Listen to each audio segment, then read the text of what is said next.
Hi കൂട്ടുകാരെ, ചിത്രശലഭങ്ങൾ ചാനലിലേക്ക് എല്ലാവർക്കും സ്വാഗതം. ക്രിസ്മസ് ആയിട്ട് നല്ലൊരു പുൽക്കൂട് ഉണ്ടാക്കിയാലോ?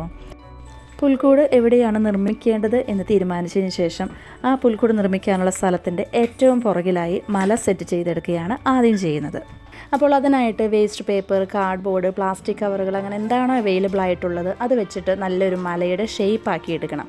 അപ്പോൾ ഷേപ്പ് ആക്കി എടുക്കുമ്പോൾ ഇടയ്ക്ക് മലയിടുക്കുകളൊക്കെ കൊടുക്കണം. അപ്പോൾ ഇങ്ങനെ മലയിടുക്കുകൾ കൊടുക്കുന്നതിൻ്റെ ഉദ്ദേശം എല്ലാം സെറ്റ് ചെയ്തതിന് ശേഷം കുറച്ച് മണ്ണിട്ട് അതിൽ വിത്ത് മുളപ്പിക്കുകയാണെങ്കിൽ നല്ലൊരു ഗ്രീനറി മൗണ്ടെയിനായിട്ട് നമുക്ക് ലഭിക്കും. അതിന് വേണ്ടിയിട്ടാണ് അങ്ങനെ ചെയ്യുന്നത്.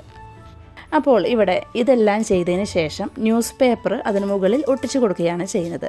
പണ്ടൊക്കെ പെരുന്നാളുകൾക്ക് അരിങ്ങ് ഒട്ടിക്കാനായിട്ട് നമ്മൾ ഉപയോഗിച്ചിരുന്ന മൈദയെ ഓർമ്മയുണ്ടോ? അതായത് ചൂടുവെള്ളത്തിൽ കുറുക്കിയെടുത്ത് മൈദ നമ്മൾ പശയായിട്ട് ഉപയോഗിക്കും. അങ്ങനെ മൈദ കുറുക്കിയതാണ് ഞങ്ങളിവിടെ പശയായിട്ട് ഉപയോഗിക്കുന്നത്. അതുപോലെ ഈ പശ ന്യൂസ് പേപ്പറിൻ്റെ പുറത്ത് നന്നായി തേച്ച് കൊടുത്തതിന് ശേഷം ആ മലയെ ഫുള്ളായിട്ട് ഇതുപോലെ കവർ ചെയ്തെടുക്കണം. അതുപോലെ നല്ലൊരു ഫിനിഷിങ് കിട്ടും. അതായത് അകത്തുള്ള ഒരൈറ്റവും പുറത്തേക്ക് കാണാത്ത രീതിയിൽ നല്ലതുപോലെ ഒട്ടിച്ചു കൊടുക്കുക. അതിനുശേഷം ഉണങ്ങാൻ അനുവദിക്കുക. അപ്പോൾ ഇതിൻ്റെ ഇടയിൽ ഞങ്ങൾ രാജകൊട്ടാരം നിർമ്മിക്കുകയാണ്. രാജാക്കന്മാർക്ക് താമസിക്കാനുള്ളൊരു കൊട്ടാരം ഉണ്ടാക്കണം. അത് കാർഡ്ബോർഡ് പേപ്പർ വെച്ചാണ് ഉണ്ടാക്കിയിരിക്കുന്നത്. കാർഡ്ബോർഡ് പേപ്പർ വെച്ച് ഉണ്ടാക്കിയിരിക്കുന്ന ഈ കൊട്ടാരത്തിന് ഒത്തിരി വിൻഡോസ് ഉണ്ട്. ഇതിൽ കാണുന്ന ഈ വിൻഡോസും ഡോറും എല്ലാം ഒന്നുകിൽ ട്രാൻസ്പാരൻറ്റ് കളർ പേപ്പർ വാങ്ങിക്കാൻ കിട്ടും. ഇവിടെ കൊട്ടാരത്തിൻ്റെ വിൻഡോകളിൽ ഞാൻ ക്രേപ്പ് പേപ്പറാണ് ഉപയോഗിച്ചിരിക്കുന്നത്. ക്രേപ്പ് പേപ്പർ ഒരു 3 കളർ ഉപയോഗിച്ചിട്ടുണ്ട്. കൊട്ടാരം അതിനുശേഷം പെയിൻറ്റ് ചെയ്ത് കൊടുക്കുക. ഇവിടെ ഞാൻ ഗോൾഡൻ സ്പ്രേ പെയിൻ്റാണ് ഉപയോഗിച്ചിരിക്കുന്നത്. അത് നിങ്ങളുടെ ചോയ്സാണ്. നിങ്ങൾക്ക് ഇഷ്ടമുള്ള കളർ കൊടുക്കുക. ആട്ടിൻകുട്ടികൾക്കായിട്ട് ഇവിടെ ചെറിയൊരു കൂട് നിർമ്മിച്ചിട്ടുണ്ട്. ചെറിയ മരത്തിൻ്റെ കഷ്ണങ്ങൾ വെച്ചൊക്കെയാണ് ഉണ്ടാക്കിയിരിക്കുന്നത്. ഒരു പുൽക്കൂടാകുമ്പോൾ അവിടെ ഒരു അരുവി കാണും. ആ അരുവിയുടെ മുകളിൽ കൂടെ നടക്കാനായിട്ട് ആൾക്കാർക്കൊരു മേൽപ്പാലം വേണ്ടേ? അപ്പോൾ നമുക്കൊരു പാലം നിർമ്മിച്ചാലോ? അങ്ങനെ പാലം നിർമ്മിക്കുന്നതിനായി കാർഡ്ബോർഡും ചെറിയ മരത്തിൻ്റെ കഷ്ണങ്ങളൊക്കെ വെച്ച് പാലം റെഡിയാക്കി പാലത്തിലേക്ക് കയറുന്നതിനായി സൈഡിൽ ഒരു പിടുത്തത്തിന് വേണ്ടി ചാക്ക് ചരട് വെച്ച് ഒന്ന് കെട്ടിക്കൊടുത്തു. അതും കൂടെ ആയപ്പോൾ പാലം സെറ്റായി.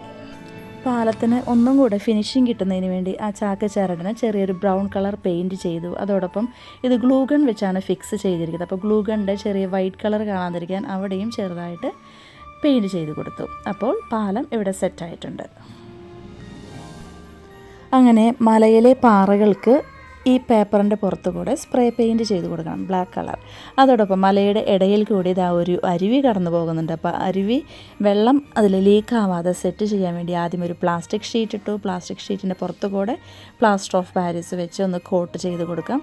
അതോടൊപ്പം അതിൻ്റെ ഇടയിൽ കൂടി ഞാനത് ഒരു സ്റ്റാർ A4 പേപ്പർ വെച്ച്, റെഡ് കളർ A4 പേപ്പർ വെച്ച് ഒരു സ്റ്റാർ റെഡിയാക്കി. എങ്ങനെയുണ്ട് കാണാൻ? അങ്ങനെ അതും കഴിഞ്ഞ് ഇപ്പോൾ പുൽക്കൂട് ഏതാണ്ട് ഇത്ര ആയിട്ടുണ്ട്.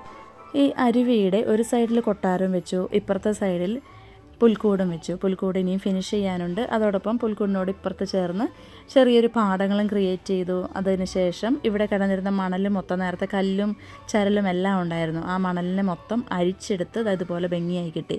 അതിനുശേഷം ഇവിടെ ചെറിയ കുഞ്ഞു കുഞ്ഞു കുന്നുകൾ ഇവിടെ സെറ്റ് ചെയ്യുന്നുണ്ട്. ഈ കുന്നുകളുടെ ഇടയിൽ ഇതിരി വലുപ്പത്തിലുള്ള കല്ലുകൾ വെച്ച് കൊടുത്തിട്ടുണ്ട്. അതിനോട് ചേർന്ന് 2 പാടം റെഡിയാക്കിയിട്ടുണ്ട്. അപ്പോൾ ആ പാടത്ത് പാവാനായിട്ട് തെനയാണ് ഇവിടെ വാങ്ങിച്ചിരിക്കുന്നത്. ലവ് ബേർഡ്സിന് കിടക്കുന്ന ഒരു ഫുഡാണ് തെന. തെനയാണ് ഈ പുൽക്കൂടിന് ഏറ്റവും ബെസ്റ്റ്. അതായത് മുളച്ച് കഴിഞ്ഞാൽ ഇതിൻ്റെ ഇലകളൊക്കെ നിൽക്കുന്ന കാണാൻ നല്ല ഭംഗിയാണ്. 6 മുതൽ 8 ദിവസം കൊണ്ട് ഇത് നന്നായി മുളച്ച് കിട്ടും. അങ്ങനെ ഒറിജിനൽ പുല്ല് വേണ്ട സ്ഥലങ്ങളിൽ എവിടെയൊക്കെയാണോ അവിടെ തെന പാകി കൊടുക്കാം. തെന പാകി കഴിയുമ്പോൾ ശ്രദ്ധിക്കേണ്ട ഒരു കാര്യം, 2 മണിക്കൂർ കൂടുമ്പോൾ നന്നായി നനച്ചു കൊടുക്കേണ്ടതാണ്. ഒരു 3 ദിവസം കഴിയുമ്പോഴേക്കും അതുപോലെ ചെറുതായിട്ട് മുളച്ച് വരുന്നത് കാണാൻ സാധിക്കും. അങ്ങനെ ഓരോ ദിവസം കഴിയും തോറും കൂടുതൽ ഹൈറ്റ് വെച്ച് തുടങ്ങും.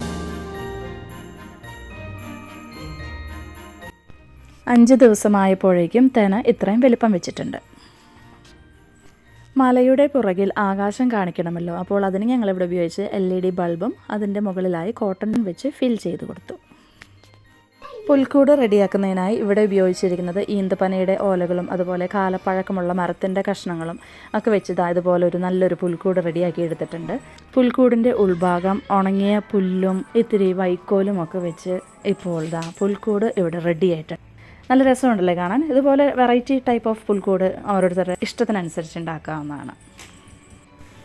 ഇത്രയും ഐറ്റംസ് മാത്രമായോ ശരിയാവില്ലല്ലോ, 2 വീട് കൂടെ ഉണ്ടാക്കിയാലോ? അപ്പോൾ അങ്ങനെ 2 ചെറിയ വീടുകളുണ്ടാക്കി. ഒരു വീടിൻ്റെ മേൽക്കൂര ബ്ലാക്ക് പെയിൻറ്റ് ചെയ്ത് കൊടുത്തു. മറ്റൊരു വീട് ഉണ്ടാക്കി അതിൻ്റെ മേൽക്കൂരയാണെങ്കിൽ പുല്ല് വെച്ച് മേങ്ങി കൊടുത്തു. അങ്ങനെ 2 വീട് ഇവിടെ റെഡി ആയിരിക്കുകയാണ്. കാണാൻ രസമുണ്ടോ? ഈ വീടുകളുടെ ഉള്ളിൽ ലൈറ്റും കൂടെ തെളിഞ്ഞാലോ? അടിപൊളിയല്ലേ കാണാനായിട്ട്? പണ്ട് കാലങ്ങളിൽ സ്ട്രീറ്റ് ലൈറ്റ് ലഭ്യമല്ല. അക്കാലത്ത് ഉപയോഗിച്ചിരുന്ന പന്തം കത്തിച്ച് വഴിയിൽ വെച്ച് കൊടുക്കാറുണ്ട്. അതിൻ്റെ സൂചനയായിട്ടാണ് ഈ കാണിച്ചിരിക്കുന്നത്. ആട്ടിടയന്മാർക്ക് തീ കായാൻ വേണ്ടി കുറച്ച് വിറക് ഇവിടെ കൂട്ടി വെച്ചിട്ടുണ്ട്. മുമ്പ് റെഡിയാക്കി വെച്ച കിണറിനെ ഇതുപോലെ ഒന്ന് ഫിനിഷിങ് കൊടുത്ത് സെറ്റ് ചെയ്തു. അതോടൊപ്പം കിണറിൽ വെള്ളം കാണിക്കണമല്ലോ, അപ്പോൾ വെള്ളം നിൽക്കാൻ വേണ്ടിയിട്ട് അടിയിലൊരു ഡിസ്പോസിബിൾ പ്ലേറ്റ് വെച്ച് കൊടുത്തു. അതിന് ബ്ലാക്ക് പെയിൻറ്റ് ചെയ്തു. അങ്ങനെ അത് റെഡിയായി. കിണറ്റിൽ നിന്ന് വെള്ളം കോരാനായിട്ട് ഇവിടെ ഉപയോഗിച്ചിരിക്കുന്ന ഈ ബക്കറ്റ് നിങ്ങളുടെ ശ്രദ്ധയിൽപ്പെട്ടോ? ഇത് കണ്ടപ്പോൾ എനിക്ക് വളരെ ക്യൂട്ടായിട്ട് തോന്നി.